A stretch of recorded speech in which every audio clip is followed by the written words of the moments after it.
बिस्मिल्लाहिर्रहमानिर्रहीम। मैंने उससे 4 माह का बेटा छीन लिया और उसे मेके छोड़ आया।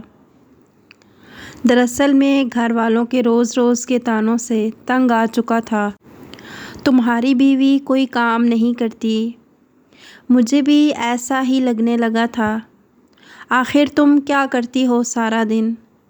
बर्तन, कपड़े, घर की सफाई तो काम वाली कर जाती है। लेटी ही रहती हो। उसके जाने के बाद आज मेरी पहली रात का आगाज़ था।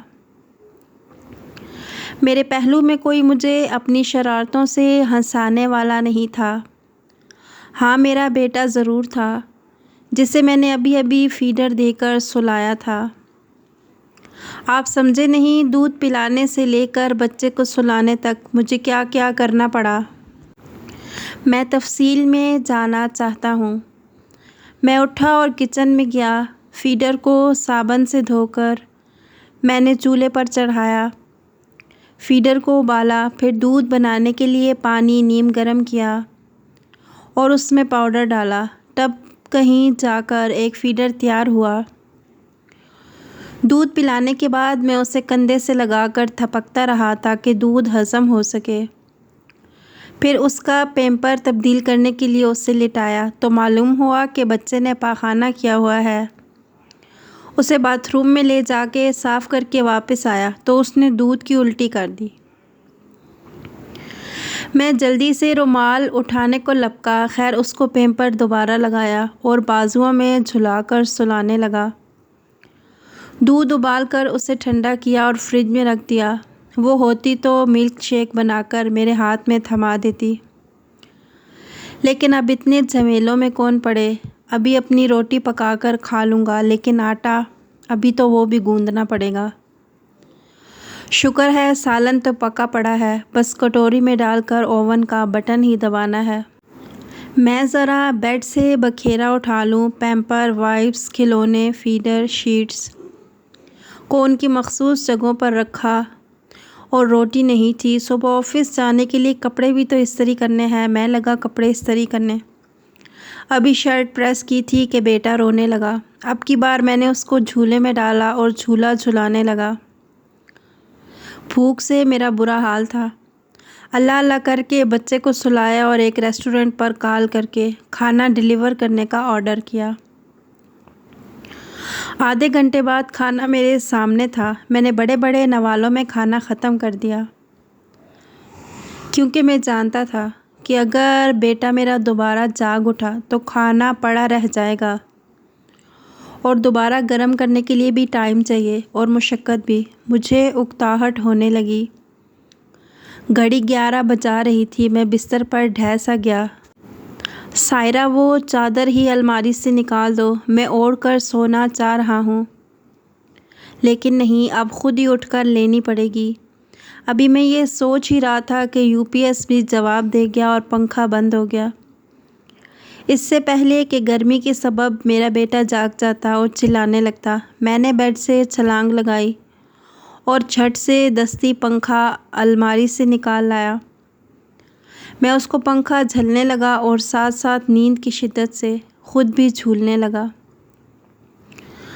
12 बजे बिजली आई और मैं फ़ौरन ही सो गया। 2 बजे बेटे के रोने की आवाज़ से मेरी आँख खुल गई।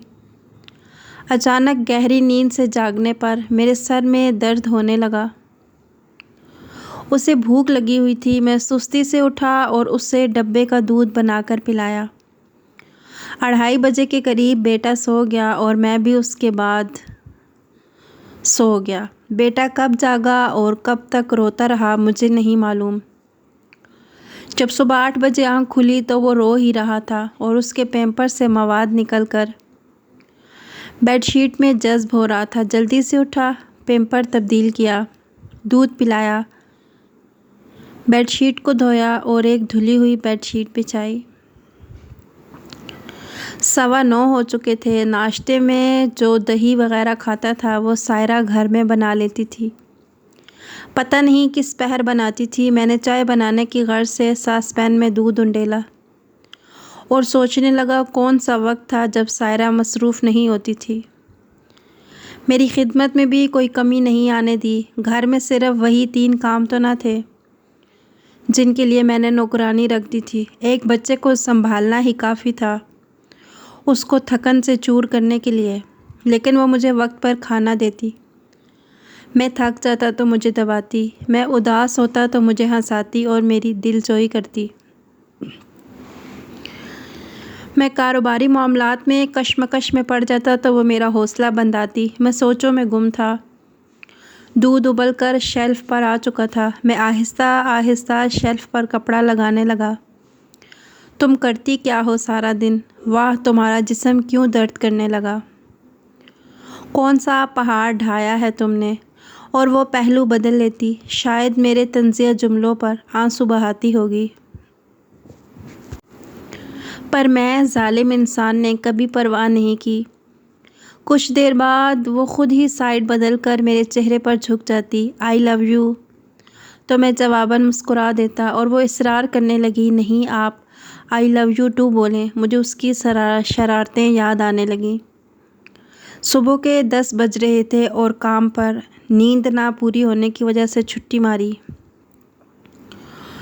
और वो सब अपने अपने कमरों में मशगूल थे जो अभी कल ही मुझे कह रहे थे कि तुम्हारी बीवी कोई काम नहीं करती। किसी ने मुझे चाय का एक कप भी बना कर देने की जहमत नहीं की। मैंने बच्चे को गाड़ी में डाला और गाड़ी उन रास्तों पर दौड़ा दी जो रास्ते मुझे हमेशा के लिए सायरा के साथ जोड़ने वाले थे। वहाँ पहुंचकर मैंने दोनों हाथ जोड़कर माफ़ी मांगी और वो हमेशा की तरह बड़ा दिल करके मेरे साथ चली आई। शादीशुदा हजरात से मेरी रिक्वेस्ट है कि ठीक है, सबका हक आप पर है, सब आपको मशवरा दे सकते हैं, लेकिन माँ बाप के बाद सबसे ज़्यादा हक आप पर आपकी बीवी का है। उसको टाइम दें, उससे पूछें, उसकी दिलजोई करें।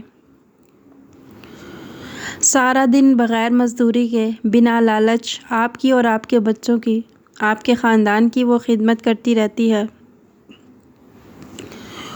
और बदले में उससे क्या मिलता है ये तो आप सब जानते ही हैं। वीडियो कैसी लगी कमेंट बॉक्स में ज़रूर बताइएगा। मज़ीद ऐसी अच्छी वीडियोस देखने के लिए हमारे चैनल को सब्सक्राइब कीजिएगा। जज़ाकुमुल्लाहु खैरन कसीरा।